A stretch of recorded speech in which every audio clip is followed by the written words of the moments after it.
Le damos muchas gracias a todos ustedes que a través de los medios masivos de comunicación están sintonizándonos. Y estamos en un seminario profético en el maravilloso puerto de Acapulco, donde dicen que en el mar la vida es más sabrosa. Así que nos da mucho gusto venir y estar en esta iglesia Villanueva aquí en Acapulco. Y vamos a comenzar hoy la primera conferencia de este seminario de profecías. Y quiero comenzar con el tema que se titula El Tribunal de Jesucristo. El Tribunal de Jesucristo. Abran sus Biblias, todos ustedes los que la traen, en la primera carta a los Corintios, capítulo 3, versículos del 10 en adelante. 1 Corintios 3, del 10 en adelante. Y antes de dar lectura a este pasaje que nos va a servir de base teológica para lo que vamos a desarrollar, quiero recordarles que el próximo evento profético, si alguien me preguntara, de acuerdo a la Biblia, ¿qué es lo próximo que en la Biblia se puede verdaderamente discernir que va a suceder en el mundo?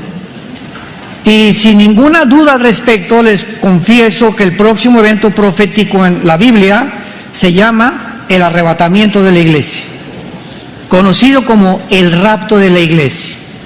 Así que en cualquier momento millones de personas vamos a desaparecer de este planeta. En la situación geopolítica que ahorita en el mundo se está desarrollando es impresionante.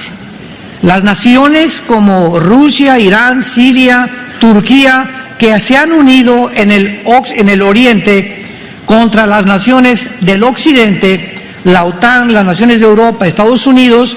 Hay una conflagración y un choque ahorita entre las naciones del occidente y las naciones del oriente. Y esta conflagración se profetizó hace 2700 años en el libro de Ezequiel. Mañana en la tarde vamos a ver mucho de esto. Y ahí en el libro de Ezequiel, capítulo 38 y 39, se mencionan los protagonistas de estas naciones, damas y caballeros, santos que nos visitan, donde estas naciones se encuentran ya alineadas como las que se están enfrentando hace 2700 años, profetizadas por los profetas hebreos, y ante nuestros ojos el escenario final de los tiempos somos nosotros, la primera generación de poder testificar. Estas evidencias de la Biblia nos hablan que este libro es un libro sobrenatural.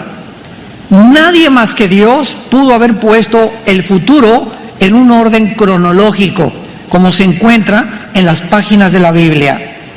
Por ejemplo, en el capítulo 41 de Isaías, capítulo 45, Dios dice: anúncienme ustedes lo que viene y lo que está por venir, como hago yo desde que establecí al pueblo antiguo, que es Israel, desde la antigüedad. Entonces, estamos nosotros abriendo un libro maravilloso. Y de todos los libros que tú conozcas, el Popol, los Vedas, el Ramayana, el Tripitaka de Buda, el Corán del Islam, el libro que tú me puedas mencionar, lo ponemos aquí a la derecha y ponemos la Biblia del lado izquierdo, y no existe ningún libro sagrado que tú menciones que se pueda comparar con las Sagradas Escrituras. Ningún libro sagrado contiene la única palabra que distingue al cristianismo de todas las demás religiones. ¿Sabes cuál es esa palabra que solo se encuentra en la Biblia y que ninguna religión tiene? La palabra gracia. La palabra gracia, desconocida completamente hasta por los mismos cristianos, que significa que el Dios de la Biblia nos perdona nuestros pecados sin que nosotros tengamos que trabajar por ellos, ni ir a la villa, ni tratar de hacer buenas obras o sacrificios, sino que se nos regala la salvación por la gracia de Dios en una cruz. Cuando Dios castiga a su Hijo en nuestro lugar para darnos un perdón que no merecíamos ninguno de nosotros, y simplemente por la gracia de Dios, para que después que recibamos la salvación, las buenas obras no son para ganarnos la salvación, son para demostrar y justificar, como dice Santiago 2, que realmente hemos recibido la salvación. Pero las buenas obras que hacemos no son para ganarnos la salvación ni para ganarnos el favor de Dios, sino simplemente para demostrar que ha habido un cambio radical, revolucionario en nuestras vidas. Entonces, después del rapto, ¿qué sigue? Es lo que vamos a ver. Cuando desaparezcamos y venga Cristo por nosotros, nos vamos directamente al cielo. Mire, hagan de cuenta que nos encontramos ahorita, aquí está la cruz y viene el rapto, y en el momento que viene el rapto, pueden pasar 2 años o 3 años, o puede ser al otro día que comience la tribulación, cuando el anticristo confirme un pacto con los judíos y con otras naciones alrededor del Medio Oriente. Entonces, si nos vamos nosotros con Cristo hoy en la noche al cielo, van a pasar aquí en la tierra 7 años de tribulación, y mientras estemos en el cielo, ¿qué va a pasar? De eso se trata la conferencia de esta tarde. Mientras estemos en el cielo, vamos a enfrentarnos al tribunal de Cristo. ¿Qué significa esto? Que todos los cristianos, desde Pentecostés hasta nuestros días, no los del Antiguo Testamento, vamos a ver los diferentes juicios que va a haber, nos vamos a enfrentar en el bema, que es la palabra que se usó para tribunal, Romanos 14:10, 1 Corintios 3 que vamos a leer ahorita, y vamos a ser juzgados no por la salvación. Esto es muy importante, porque nuestra salvación ya está segura en la muerte de Jesucristo. Vamos a ser juzgados por los motivos con los cuales servimos a Dios. Vamos a ser juzgados por la fidelidad que demostramos en las cosas que Dios nos encomendó. Hay muchos que Dios les ha encomendado ganar millones de almas, otros son pastores y tienen iglesias grandes, otros nunca fueron pastores, otros fueron buenos padres de familia, otro fue un hermano que era el que le cargaba el portafolio al pastor, o los edecanes que abrían la puerta y viene el rapto y nunca predicó o nunca tuvo oportunidad de viajar y ganar las almas. Pero lo que Cristo va a recompensar es la fidelidad. Ese hermano fue fiel con el pastor, le sirvió al pastor, ayudó, estuvo abriendo la puerta, la hermanita Chole venía y limpiaba los domingos las sillas, no podía hacer nada más que orar, la pura viejecita. Cuando venga Jesucristo, va a premiar Dios su fidelidad y el motivo sincero por cual hizo lo que ella hizo. Entonces, el tribunal de Cristo es el próximo evento después del rapto que vamos a pasar ahí en el cielo. Y quiero decirles algo, en ese tribunal donde Cristo nos va a juzgar por todas las obras que hicimos, ahora sí que después de la salvación, muchos van a ser recompensados, y la Biblia menciona 5 coronas, que vamos a ver al final, 5 coronas, pero muchos cristianos, como lo vamos a ver ahorita, van a pasar de panzazo, con 6 de calificación, y muchos cristianos dicen, bueno, pero por lo menos pasé, y por lo menos estoy en el cielo, sin darse cuenta, ni haber estudiado en la Biblia, que no se trata simplemente de llegar al cielo, porque esa no es nuestra meta. Nuestra meta es que cuando nosotros lleguemos a enfrentarnos a Jesús como el juez de nuestras obras, de nuestros pensamientos y de las palabras que hicimos, de la generosidad que vivimos, de la fidelidad que tuvimos, muchos cristianos van a sentarse en tronos. Muchos cristianos van en la otra vida, en los nuevos cielos y la nueva tierra, van a gobernar otras galaxias. Porque es a nosotros, escuchen esto, la iglesia, a quien se nos ha entregado el gobierno del futuro cósmico, no a los ángeles. Los ángeles ahorita son superiores a nosotros en poder y en sabiduría, pero cuando nosotros seamos premiados y recompensados, lo vamos a ver, nosotros vamos a juzgar a los ángeles y vamos a estar arriba de los ángeles y ellos van a estar debajo de nosotros porque ellos nunca conocieron la gracia de Dios.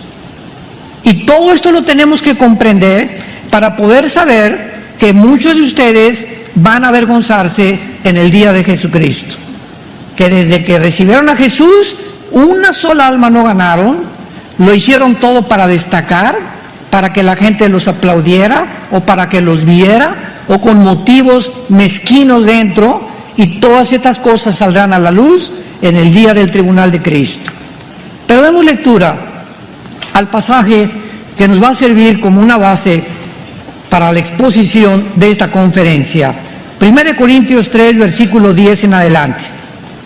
Conforme a la gracia de Dios que me ha sido dada, escribe el apóstol Pablo, yo como perito arquitecto puse el fundamento y otro edifica encima, pero cada uno mire cómo sobre edifica, porque nadie puede poner otro fundamento que el que está puesto, el cual es Jesucristo.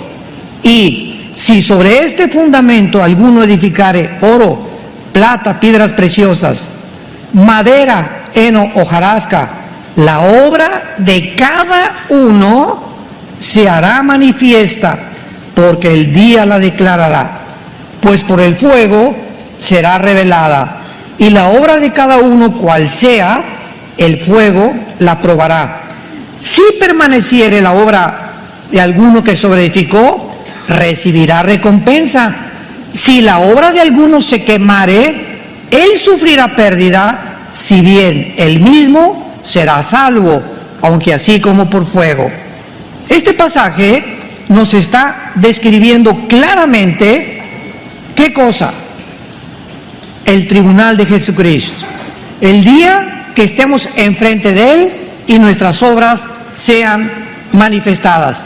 Noten ustedes las dos clases de materiales que el apóstol Pablo usa para poder comparar la calidad de nuestra vida. Dice en el versículo 12, oro, plata y piedras preciosas. Son tres elementos que no son flamables. Y sin embargo, por el otro lado, dice la Biblia, la madera, el heno y la hojarasca se incendian y se convierten en ceniza. Esto quiere decir que cada vez que tú haces algo en la vida, un vaso de agua que tú le des a alguien, una limosna que le des a una persona, un cojito, por ejemplo, en la calle, una persona ciega, una viejita que apenas está caminando, o un señor que te quiere lavar los vidrios del carro, y quítate viejo, tú no me estés aquí molestando, y le das 2 o 3 pesos, que ya dos o 3 pesos, mejor no le des nada. ¿Verdad? Digo, es una burla ya esas cosas, ya son como limosnas cuando pertenecíamos a la iglesia romana, que nos pasamos la limosna, echábamos lo que nos sobraba, ¿verdad? Entonces tenemos que nosotros darnos cuenta que lo que hagamos, lo hagamos de corazón. Y cuando fue de corazón y de buena intención, estamos guardando esas obras. Pero todo lo que hiciste en tu vida cristiana hasta el momento de tu muerte, con intenciones equivocadas, se van a quemar, van a desaparecer, porque ante los ojos, el cantante fulano de tal compró un asilo para ancianos, y la cantante y la artista fulano de tal o tal político hizo un orfanatorio para niños. Y toda esta paja y todo este heno que nosotros vemos, que la gente, políticos, cantantes, famosos, hacen para poder limpiar sus conciencias y para que vea la gente que son caricativos, porque lo hacen para llamar la atención, no les será reconocido jamás por Jesucristo. Por eso dice en Isaías que nuestras buenas obras muchas veces son como trapos inmundos que no tienen ningún valor, cuando Dios sabe que lo hacemos con un corazón equivocado. Muy bien, veamos ahora a continuación los 5 juicios futuros que la Biblia menciona. El primero, que es el que acabamos de comenzar a ver, es el tribunal de Jesucristo. En 2 Corintios 5, versículo 10, el apóstol Pablo vuelve otra vez a confirmarlo. 2 Corintios 5:10, porque es necesario, dice Pablo, y noten ustedes que él se involucra, dice que todos nosotros, o sea Pablo, está contándose a él que él también va a estar en este juicio. Es necesario que todos nosotros comparezcamos ¿ante dónde? Ahí está la palabra, el tribunal de Jesucristo, que es el tema de esta tarde, con el cual comenzamos este ciclo de conferencias. A los que les interese, la palabra tribunal en el griego es la palabra bema, con B de burro, B de bueno, como suena, y con M de mamá, bema. Muy bien. ¿Qué era el bema entre los griegos? El bema era como una plataforma donde yo me encuentro ahorita, y cuando había olimpiadas, llegaban, por ejemplo, el que ganó con la garrocha, el que ganó los 100 metros planos, el que ganó con el disco, pasaban, y en el bema se encontraban, era un montecito así como este, más o menos, con un podium, 2 o 3 jueces, y ahí les entregaban sus diademas o sus coronas de olivo para premiarlos. Entonces, esto nos habla que cuando estamos en el cielo, va a haber así una multitud impresionante de todos los cristianos, desde Pentecostés hasta nuestros días, donde Jesucristo estará como un juez, así sobre una cosa elevada, y donde vamos a pasar cada uno de nosotros a recibir o a ser rechazados o a ser recompensados por toda la eternidad. Esto es lo que significa la palabra bema, porque fue el lugar que los griegos usaban como una corte de justicia o para premiar a los deportistas. Entonces dice Pablo, es necesario que nosotros comparezcamos ante el tribunal de Cristo. Y escuchen para qué. Para que cada uno reciba según lo que haya hecho mientras estaba en el cuerpo, sea bueno o sea malo. En otras palabras, dice la Biblia, por todo el Nuevo Testamento, no nos cansemos de hacer el bien. No nos cansemos de sembrar. No nos desanimemos por las circunstancias del mundo, donde estamos nosotros en un mundo completamente oscuro ya. Dice la Biblia, las tinieblas cubrirán el planeta Tierra, pero en ustedes resplandecerá la luz. Y desde el Antiguo Testamento hasta nuestros días, cuando Sodoma y Gomorra llegaron al colmo, Dios sacó a Lot. Cuando el mundo llegó al colmo, mandó el diluvio y sacó a Noé, a su esposa, a sus 3 hijos y a sus 3 nueras. Cuando en Egipto las cosas estaban tremendas, Dios los hizo que pasaran por el Mar Rojo y dejaran atrás la esclavitud.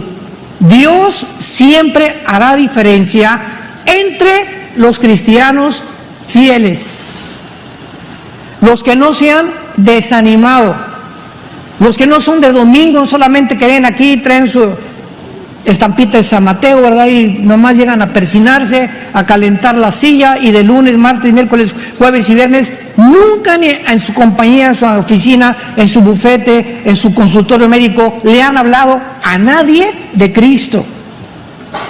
Ni a la mesera que los atiende en Sambors, no lea ningún folleto, al elevadorista, al lechero, a la tortillera, al taxista.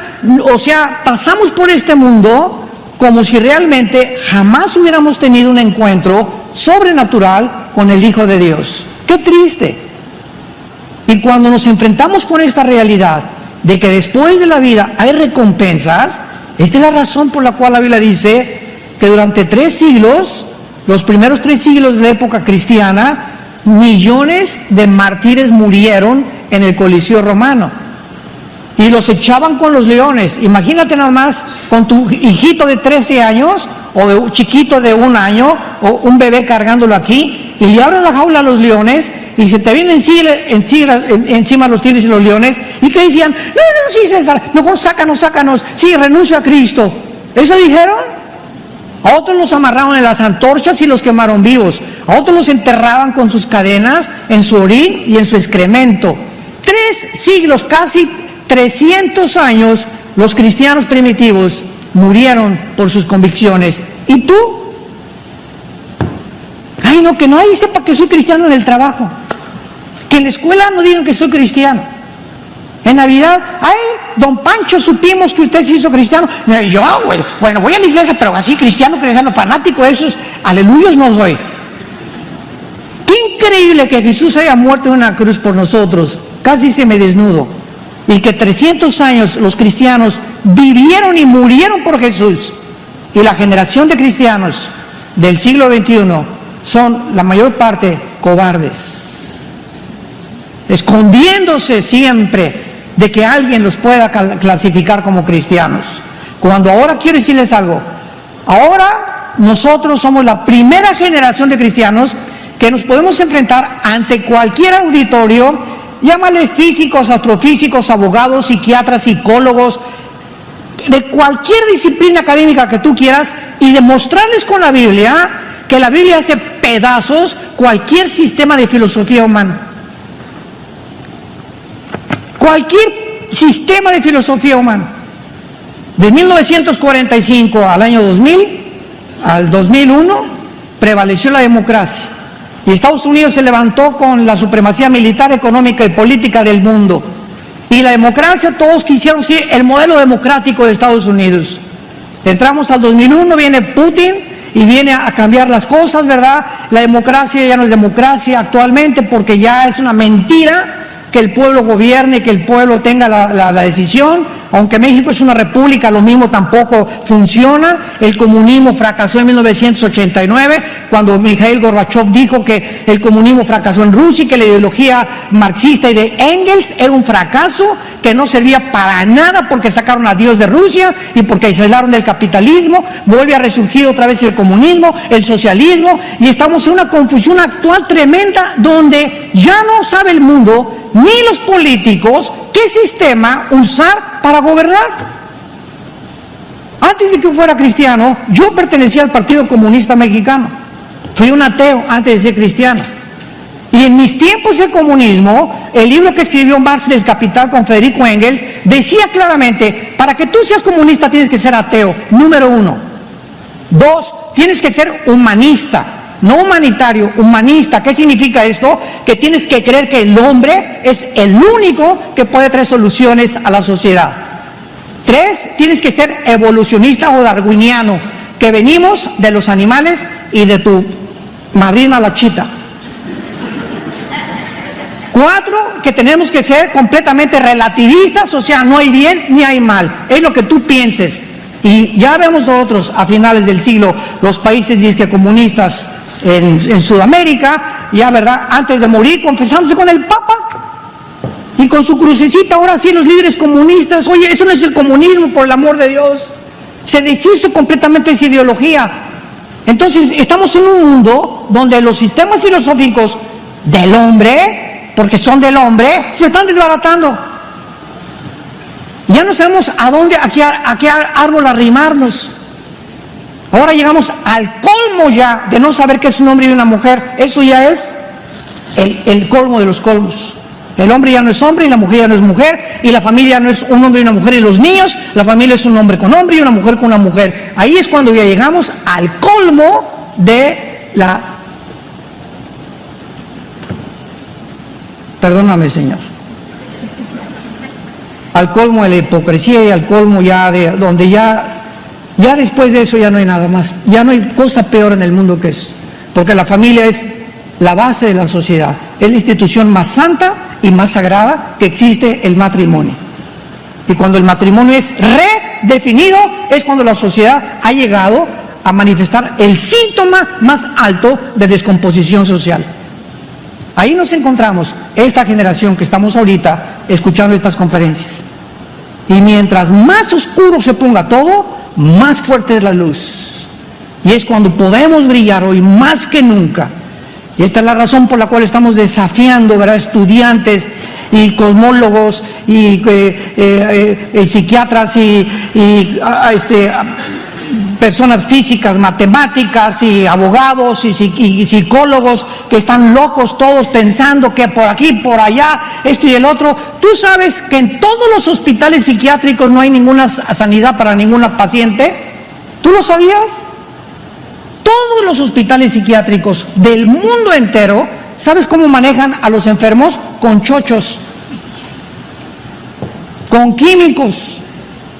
¿Por qué? Porque no tienen otra manera de poder sanarlos, ni tampoco de poder curarlos. Así está bien. Entonces, estamos incapaces de poder darle solución a problemas que van más allá de nuestra capacidad para resolverlos como seres humanos. No somos dioses. Y es el punto al que ha llegado la sociedad, a creernos dioses.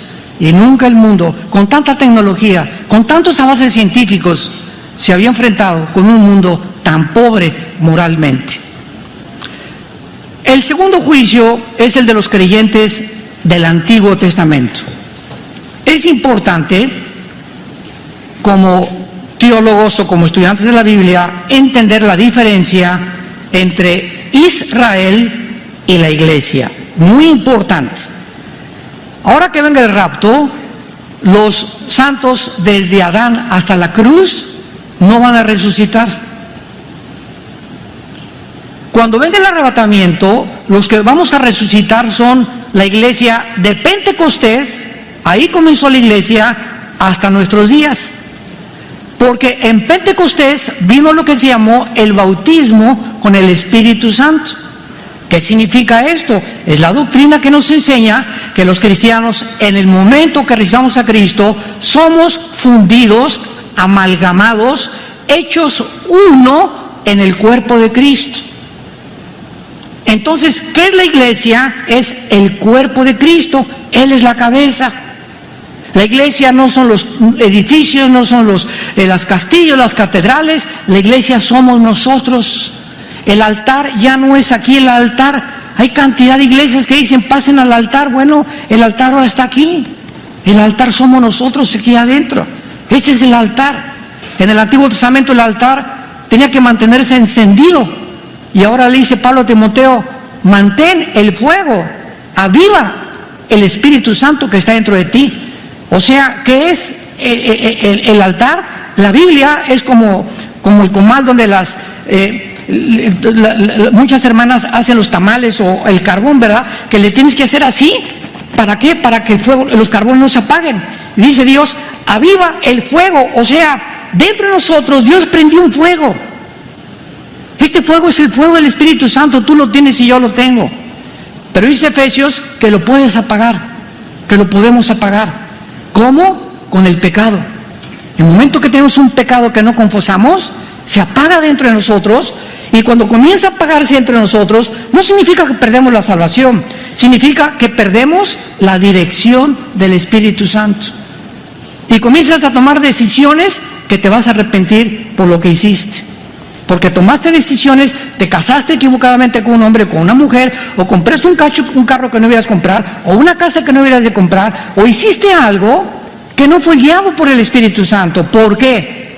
Porque lo tenías dentro de ti apagado. Y entonces recogemos la cosecha porque la tenemos que recoger. Esto se llama la ley de la responsabilidad individual en la Biblia. Toda decisión que tú tomes y que yo tome, cualquier decisión que tú hagas, tiene consecuencias para el bien o para el mal. Y tus papás, y tus tíos, y tus maestros, y tu ex esposo no tienen la culpa hasta que aceptemos que somos lo que somos por las decisiones que nosotros hemos tomado. Comenzamos a madurar. ¿Quién es una persona inmadura? Una persona que siempre está echándole la culpa a los demás. Yo soy como soy porque mi mamá era prostituta. Yo soy como soy porque mi papá era traficante. Yo soy como soy porque mi papá se divorciaron. Yo soy como soy. Y siempre estamos buscando fuera de nosotros la responsabilidad que llevamos ante Dios. Entonces, esto es importante que nosotros lo comprendamos para que podamos realmente entenderlo. Vayamos a Daniel capítulo 12 y veamos que los santos, porque en el Antiguo Testamento no se le llamaba cristianos. ¿Saben por qué? Bueno, ¿qué significa la palabra cristiano? Cristos, ungido, anos, pequeño. ¿Quién es un cristiano? No es el que viene a esta iglesia, no es el que es mormón, no es el que es evangélico, no es el que es católico, o no es el que es testigo de Jehová, o que pertenece a tal o cual denominación. Un cristiano es una persona que tiene la unción, la presencia del Espíritu Santo dentro de su vida. Venir a la iglesia no te hace cristiano, como ir a McDonald's no te hace una hamburguesa. Entonces, el cristiano no es el que viene a la iglesia, venimos para edificarnos, pero no te hace cristiano el venir a la iglesia. Ahí puedes encontrar el camino a través de la predicación, cómo hacerte cristiano. Pero hay personas que han pertenecido a la iglesia evangélica, bautistas, presbiterianos, nazarenos, o aquí en la iglesia Vida Nueva, carismáticos, pentecostales, 25 años y nunca se salvaron. Virgen del Socorro. Jamás se salvaron. Nunca se arrepintieron, nunca entendieron que es un cristiano. Pero ahí estaban el domingo, persinándose con su estampita de San Judas Tadeo, ¿verdad? Pero jamás se salvaron. Su esposa fue cristiana, o tu esposo fue cristiano, y te habló, y pues tú cumplías con venir, y creías que con venir a una iglesia era suficiente. No, tienes que arrepentirte de tus pecados. Tienes que entender que el cristianismo comienza con el arrepentimiento, el reconocimiento que hemos ofendido las leyes de Dios. Y cuando tú has reconocido que has ofendido las leyes de Dios, la palabra arrepentimiento significa cambiar mi manera de pensar. Metanoia en el griego, metanoia, arrepentimiento, cambiar mi manera de pensar respecto a Dios y respecto al pecado. Si Dios dice que el adulterio es pecado, es pecado. Y tú no puedes burlarte de Dios. Si Dios dice que tener relaciones con tu novia antes de casarte es fornicar, arrepiéntete. Es pecado delante de Dios. Y tú no puedes seguir haciendo lo que tú sabes que es pecado, porque pierdes el temor de Dios. Y cuando sigues haciendo lo que Dios te prohíbe, sabiendo que es pecado, se aumenta tu culpabilidad. Y se cierra mucho más la dirección del Espíritu Santo hasta que acabas dando un paso final, donde ya tienes una cosecha tremenda, una colota que te pisen, porque pasaron muchos meses y muchos años y no quisiste ser honesto ni agradar a Dios y llamarle pecado a lo que Dios llama pecado. ¿Por qué? Porque nunca te arrepentiste. Porque arrepentimiento significa cambio mi mente, reconozco que lo que estoy haciendo, Señor, no te agrada. Hoy mismo le digo a mi novia, no te vuelvo a tocar hasta que nos casemos. A mi esposa, ¿verdad? La voy a amar y respetar, y la secretaria y la muchacha que por ahí se me metió en la mente, la voy a quitar, te pido perdón, lávame con tu sangre, Señor, y la voy a correr como mi secretaria. Hasta que no tomemos acciones verdaderas, guiados por la convicción de que somos pecadores, es una falsedad nuestro cristianismo. Vete a trabajar mejor al Circo Soleil. Pero aquí no podemos hacer circo dentro de la iglesia. Al pecado le tenemos que llamar pecado, porque es una ofensa a un Dios santo, y tenemos que tener el temor de Dios para vivir con las bendiciones de Dios. Dice la Biblia en Daniel 12, en aquel tiempo, cuando dice Daniel en aquel tiempo, todo el capítulo 11 anterior, sobre todo el versículo 37 en adelante del capítulo 11, está hablando de las guerras finales del anticristo y la forma como el anticristo va a entrar a Jerusalén y va a violar el templo y va a establecer su campamento en Jerusalén, el anticristo. Entonces, cuando dice en aquel tiempo, está hablándose del tiempo final del anticristo. En aquel tiempo se levantará Miguel. ¿Quién es Miguel? El gran príncipe que está de parte de los hijos de tu pueblo. O sea, está hablando del arcángel Miguel. Es el único arcángel que se menciona con nombre en la Biblia. Gabriel es el mensajero de Dios, pero Miguel es el arc significa el principal, ángel, el ángel principal o el jefe de los ángeles que quedaron fieles a Dios. Entonces, en los tiempos de la tribulación, ya casi al acabar, se va a levantar Miguel. Lo confirmamos con Apocalipsis 2, ya nos vamos a ir ahí.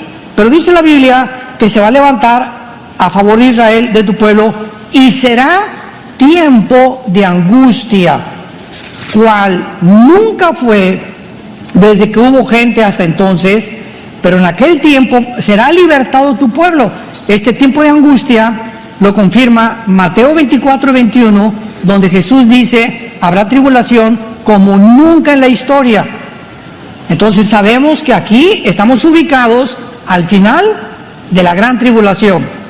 Será libertado el pueblo de Israel, los que se hallen escritos en el libro. Versículo 2. Y muchos de los que duermen en el polvo de la tierra serán despertados, unos para vida eterna y otros para vergüenza y confusión perpetua. ¿Cuándo? Lo dice el versículo 1, en aquel tiempo. ¿En cuál tiempo? Al final de la tribulación.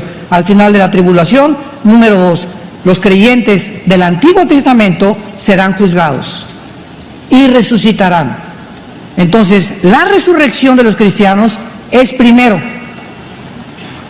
Y después viene la resurrección de los creyentes del Antiguo Testamento hasta la segunda venida de Jesucristo. ¿Por qué? Porque los creyentes del Antiguo Testamento no pueden estar en el tribunal de Cristo. Qué interesante está todo esto, ¿verdad? Y todo está en la Biblia. Ellos no tenían la llenura ni la permanencia del Espíritu Santo como nosotros. En el Antiguo Testamento no se les podía llamar cristianos, porque no estaban ungidos. El Espíritu Santo venía sobre David y escribía Salmo 22, Dios mío, ¿por qué me has desamparado? Sobre mi ropa echaron suertes, mi corazón fue como la cera, son como toros de Basán enfrente de mí. David estaba escribiendo 1000 años antes de la muerte de Cristo, la crucifixión. Y se iba el Espíritu Santo. Venía Sansón y entraba el Espíritu Santo. Muchas veces pintan a Sansón como Rambo, ¿verdad? Pero cuando pintan a Sansón como Rambo, le están atribuyendo su fuerza a sus músculos, ¿no? Pero Sansón era como tú y como yo, a lo mejor era flaco, como el pastor Gustavo, ¿verdad? Dichosos los que están delgados, ¿verdad? O sea, no significa que no estemos así, que seamos fuertes. Pero ¿qué pasaba cuando venía el Espíritu Santo sobre Sansón? Tal vez flaco, pues más o menos rellenito, tenía una fuerza sobrenatural. ¿Por qué? Porque era la fuerza del Espíritu Santo y se iba el Espíritu Santo. Y cuando Dalila llegó y le dijo a Sansón, ¿verdad? Venga, che, mi chanchonchito, aquí, chenteche. Aquí le voy a contar ahorita el cantar de los cantares. ¿Y qué hizo Dalila, verdad? Durmió a Sansón, engañó a Sansón, y Sansón jugó demasiado con Dios. Y entonces dice la Biblia en el libro de los Jueces, capítulo 13, que nunca Sansón se acordó que el espíritu lo había abandonado. Y cuando quiso romper las cuerdas de los filisteos, lo amarraron, le sacaron los ojos y lo convirtieron en un payaso. Finalmente agarró las manos sobre las columnas del templo de los filisteos y le pidió a Dios, por último lugar, que le diera la fuerza para poder matar a los filisteos que no pudo matar durante toda su vida. ¿Cuántos de ustedes creen que tienen al Espíritu Santo y aunque no se puede salir el Espíritu Santo de tu vida, ya no tienes el poder del Espíritu Santo? ¿Y cuántos cristianos están haciendo cosas buenas, sin embargo, no por el Espíritu Santo, sino por la consagración de la carne? ¿Me entienden lo que digo? En Apocalipsis capítulo 2, rápidamente en la iglesia de Éfeso, le dice Cristo a la iglesia de Éfeso: te reconozco que has sufrido, que has probado a los que dicen ser apóstoles y que no lo son, y que has hecho esto y esto y esto y esto y esto. Le dice Dios a la iglesia de Éfeso. ¿Se imaginan que te diga todo esto Dios a ti? En ese momento, ¿qué le dirías? Gracias, Señor, hasta que me reconoces mis sacrificios que he hecho por ti, Señor. Gracias porque ahora sí ves todo lo que he hecho por ti, Dios, y ahora sí ahora sí me puedes recompensar. Cualquiera se sentiría orgulloso después de todos los halagos que les hace Cristo. ¿Y qué pasa en el versículo 3 y 4? Pero tengo contra ti que has perdido tu primer amor. En otras palabras, todas esas cosas buenas, que son buenas, que los cristianos habían hecho en la iglesia de Éfeso, las habían hecho en el poder de la carne, sin el poder del Espíritu Santo. Por eso he dicho muchas veces, en buenas obras hasta los mormones nos ganan, porque ni café toman. Si se tratara el cristianismo, a ver quién es el que hace más buenas obras, cantidad de gente nos gana en esas cosas. Ni café toman los mormones. Entonces no se trata de eso, sino de que lo que estemos haciendo haya sido motivado por la comunión que tenemos con Él diario. Juan 15, el que permanece en mí, entonces producirá fruto. Y el fruto que producimos no es de nosotros, es el resultado de nuestra permanencia, de nuestra comunión diario con Él a través de la Biblia. Entonces, si tú tienes comunión con este libro todos los días y la lees todos los días, lo que tú hagas va a ser porque el Espíritu Santo que te ha guiado y Dios ve que tú tienes comunión con Él, lo que tú vas a hacer, lo vas a hacer porque tú estás basado en la palabra de Dios. Pero si tienes 2 o 3 días sin leer la Biblia y tomas decisiones, no le das un consejo a tu hija, un consejo a tu hijo, te peleas con tu esposo y no sabes cómo responderle o cómo solucionar el problema que tienes en tu matrimonio. ¿Por qué? Porque no tienes la dirección del Espíritu Santo. Entonces el fruto es del Espíritu, como dice Gálatas 5, no es de nosotros. Y todo viene de nuestra comunión diaria con Él. ¿Qué es el cristianismo? Tener comunión con el Hijo de Dios. 1 Corintios capítulo 1. Hemos sido llamados a la comunión con el Hijo de Dios. Número 3, el tercer juicio es el de los gentiles que sobrevivan la Tercera Guerra Mundial. Mateo 25, 31 al 46. Cuando regresemos con Cristo en la segunda venida, Cristo va a encontrar viva, no sé si Acapulco estará contándolo, ¿verdad? O México, pero cuando Cristo regrese, solamente 1/3 parte de la humanidad sobrevivirá. 1/3 parte. Entonces, de esos seres humanos que sobrevivan a la Tercera Guerra Mundial, la batalla del Armagedón, cuando Cristo regrese, Él ahí, aquí en la tierra, los va a juzgar y va a apartar a los cabritos de las ovejas. Y la mayor parte de ellos serán judíos. Entonces, este es el tercer juicio a estos gentiles y a estos judíos que sobrevivan a la tribulación. Es el tercer juicio de Dios. El cuarto juicio será a los ángeles caídos de Satanás. 1 Corintios capítulo 6, versículos del 1 al 3. 1 Corintios 6, del 1 al 3. Esto es tremendo. Y dice así: ¿osa alguno de vosotros, cuando tiene algo contra otro, ir a juicio delante de los injustos y no delante de los santos? Y les dice Pablo a los cristianos de Corintio: ¿qué no saben que los santos han de juzgar al mundo? Vamos a juzgar nosotros, la iglesia, al mundo.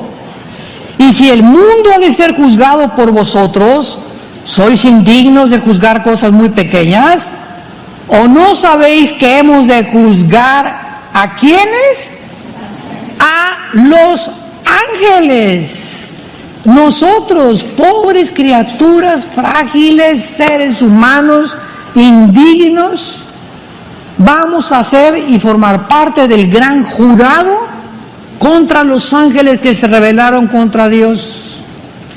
Ahora, ¿cómo vamos a poder nosotros juzgar a seres superiores a nosotros en inteligencia y en fuerza, simplemente por la única razón que la Biblia dice en Colosenses capítulo 2, que en Cristo están encerrados todos los secretos de la sabiduría y del conocimiento?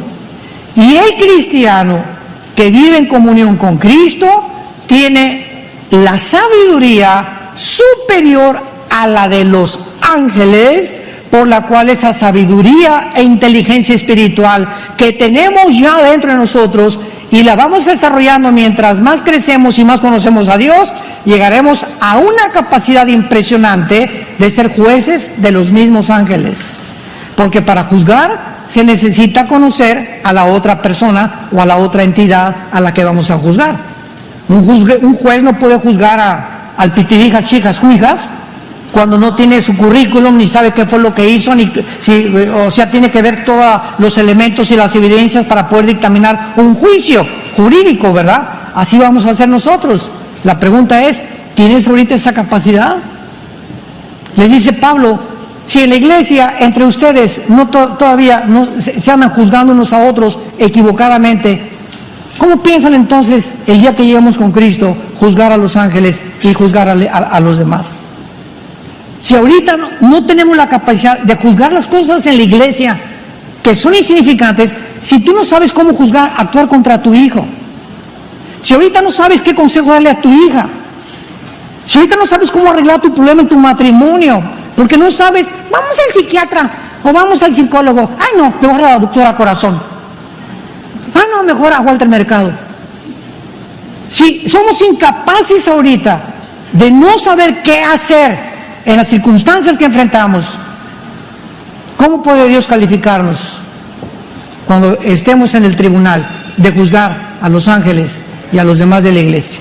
Eso es lo que Pablo les quiere decir a la iglesia de Corintio. Y en último lugar, el último juicio, Apocalipsis 20, es el juicio del gran trono blanco de todos los que rechazaron a Jesucristo. Estos son los juicios futuros que la Biblia menciona. En el Antiguo Testamento, antes de entrar a Apocalipsis 20, del 11 al 15, en el Antiguo Testamento,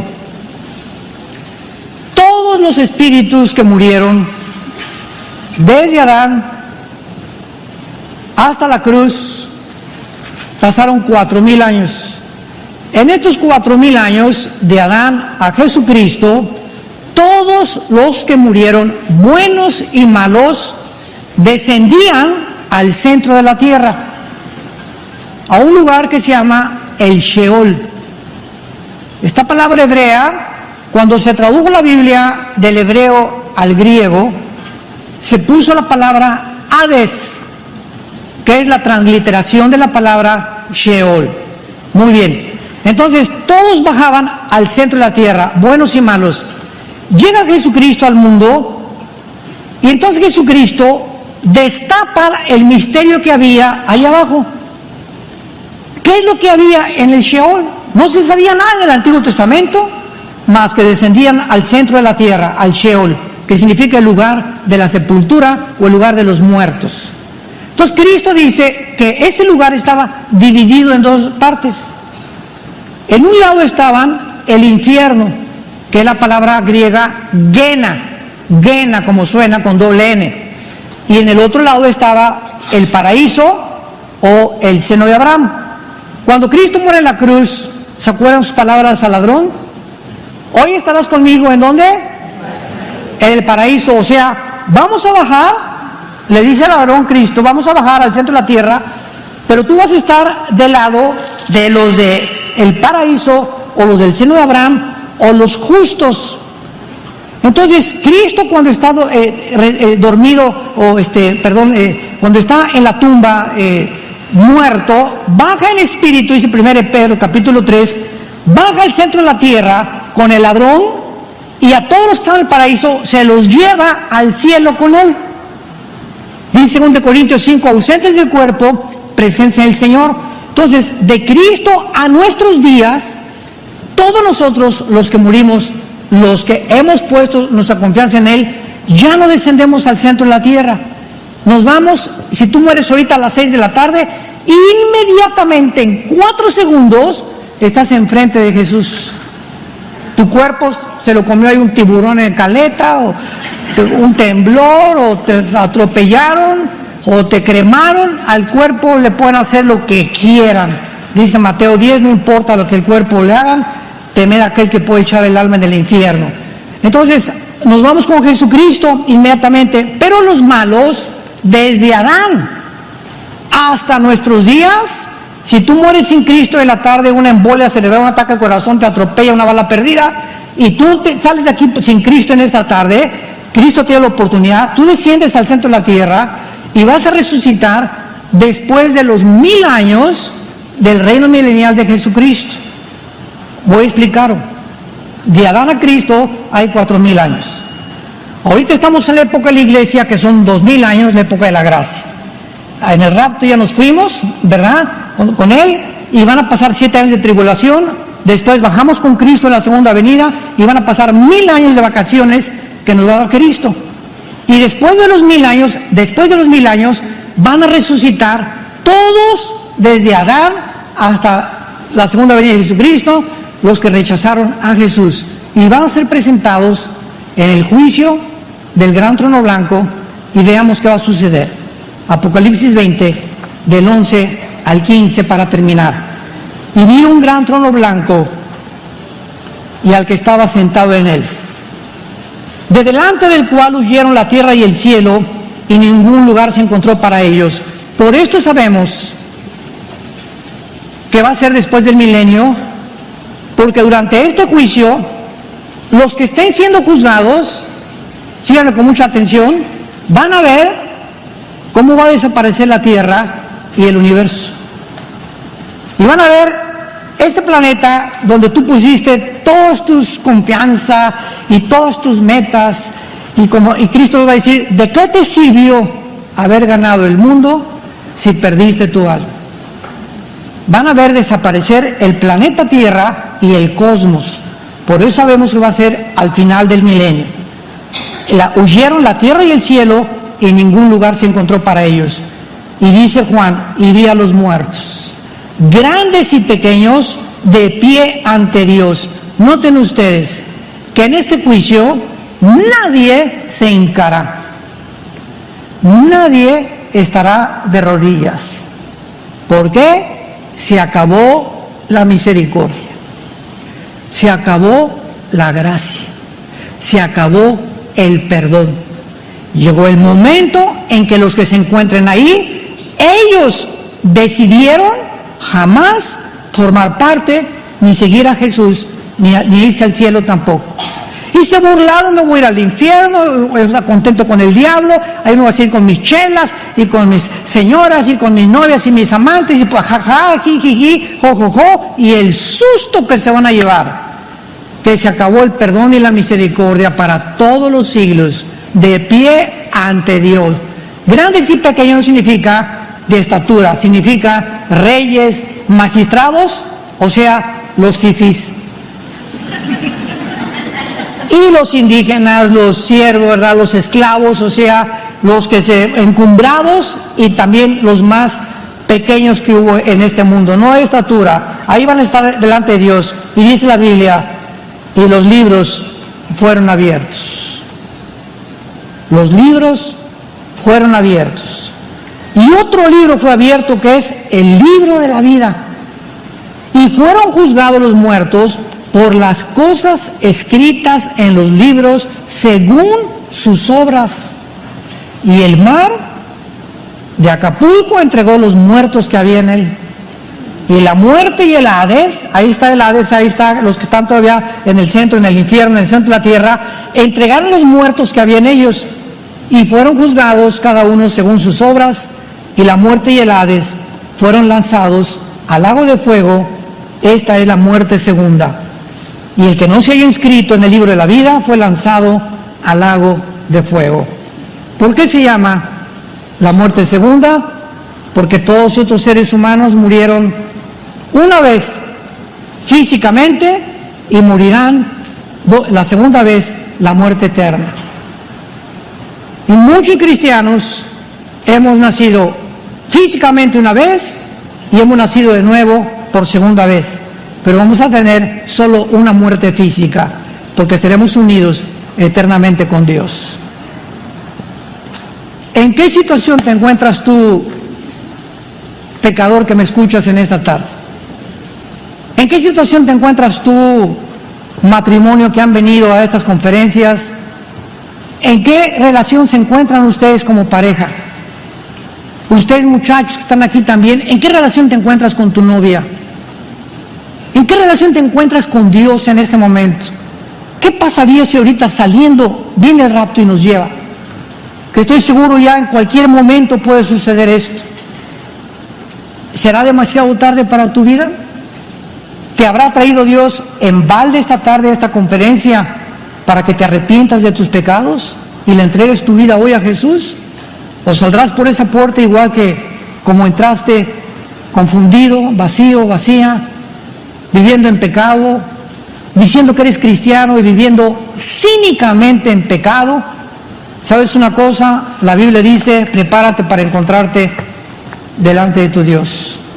Y este día se acerca, por lo tanto, ciñamos los lomos de nuestro entendimiento y esperemos por completo en la gracia que se nos traerá cuando Jesucristo sea manifestado. Como hijos obedientes, no nos conformemos a los deseos que antes teníamos viviendo en nuestra ignorancia, sino como aquel que es santo, seamos santos en toda nuestra manera de vivir. Y si invocamos por paz a aquel que, sin acepción de personas, nos juzga de acuerdo a nuestras obras, conduzcámonos en temor durante todo el tiempo de nuestra peregrinación. Porque Cristo bajó del cielo para darnos un llamamiento santo. Quitó la muerte de Jesús y sacó a la luz la vida y la inmortalidad por medio del Evangelio. Al gran pastor de las ovejas, por el pacto sempiterno, vivamos fieles a Él hasta el día de nuestra muerte, para en ese día no arrepentirnos y avergonzarnos de que nuestra fe no fue en vano, haber creído en el Hijo de Dios. Inclinemos nuestra cabeza y digámosle a Dios con todo nuestro corazón. Si hay alguna persona en esta tarde que tal vez vienes a la iglesia o a alguna otra iglesia, a lo mejor eres miembro de esta iglesia y tienes muchas semanas, meses, años en una iglesia y tu conciencia esta tarde ha sido redarguida por el poder del Espíritu Santo, yo te pido con todo mi corazón que te arrepientas de tus pecados, que no vivas más engañándote, diciéndote algo que no eres, reconociendo que la sangre de Jesucristo nos limpia de toda maldad. Y si tus pecados fueren tan negros como el carbón,